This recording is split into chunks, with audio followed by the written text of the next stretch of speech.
I remember the night it all began. The wind whispered through the trees like a warning, rustling the leaves in eerie harmony.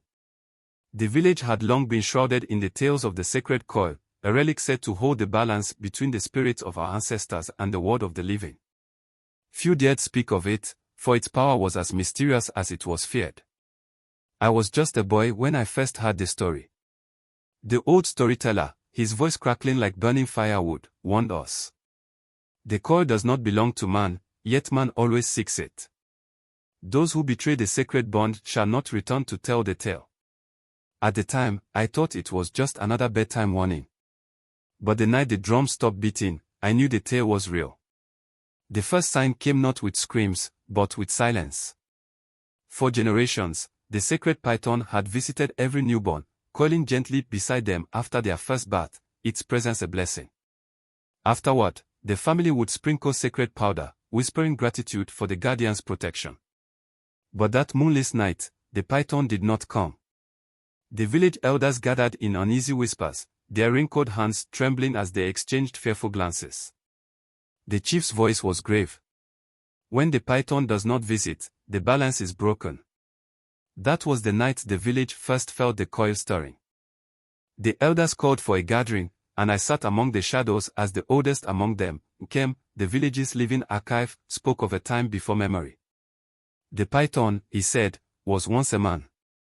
A guardian chosen by the spirits when the first betrayal of the coil occurred. The village had tried to steal the relic's power, and in its wrath, the coil consumed them. Only one was spared, a warrior who pleaded for redemption. He was transformed into the great python, forever bound to guard the village and the balance between realms. A hush fell over the crowd. If the python had abandoned us, then so had our guardian. And that could only mean one thing: the coil was waking once more. The village awoke to screams, desperate cries of a mother whose son had vanished. Emeka, a skilled hunter, had not returned from the forest. His father found his bow snapped in half at the village's edge. The elders gathered, their faces grim, whispering in hushed tones. I watched from the shadows, my heart pounding. Something was wrong. I could feel it in the air, thick like storm clouds before the rain. Then, the chief spoke. The sacred coil has been disturbed. A collective gasp filled the village square. The air was suddenly charged with dread. That was the first time I heard of the sacred coil not as a legend, but as a warning. Curiosity clawed at me, relentless as a hungry beast. That night, I found myself standing at the edge of the forbidden forest, where Obina had last been seen. The trees loomed overhead like silent watchers, their twisted roots forming eerie shapes in the moonlight. I stepped forward, my breath shallow. A twig snapped beneath my feet, the sound unnaturally loud in the silence. And then, something whispered my name. I spun around, heart hammering, but saw nothing. The air was thick with something unseen, something watching. I should have turned back. I should have listened to the stories. But I didn't.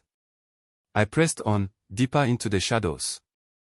Hours must have passed, or maybe minutes. Time felt warped in the darkness. The deeper I went, the stronger the feeling of being watched became. Then I saw it. A spiral carved into the back of a tree, perfect, intricate, and pulsing faintly as if it were alive. The sacred coil. A rustling came from behind me. I turned slowly, the air thick with tension. Two glowing eyes stared back at me from the darkness. A figure, wrapped in shadows, emerged. You should not be here. The voice was neither male nor female, ancient and layered with countless voices at once. My throat tightened. My body screamed for me to run, but my feet were frozen in place. As I fled deeper into the forest, panting, a familiar shape emerged from the mist. A massive python, its golden scales shimmering under the moonlight, lacquered across my path. Its ancient eyes bore into mine, not with threat, but with warning. The wind carried a whisper. Turn back. For a moment, I hesitated. The python had never appeared outside the village. It had always remained within, protecting, and a blessing. But now, it was here. Outside. watching. It uncoiled slowly, slithering toward the shadows, leading me away from the spiral-marked trees. I should have followed. I should have listened. But the coil had already claimed my curiosity. I awoke in a place, not of this world. A vast, endless forest stretched before me, the sky an eerie shade of purple.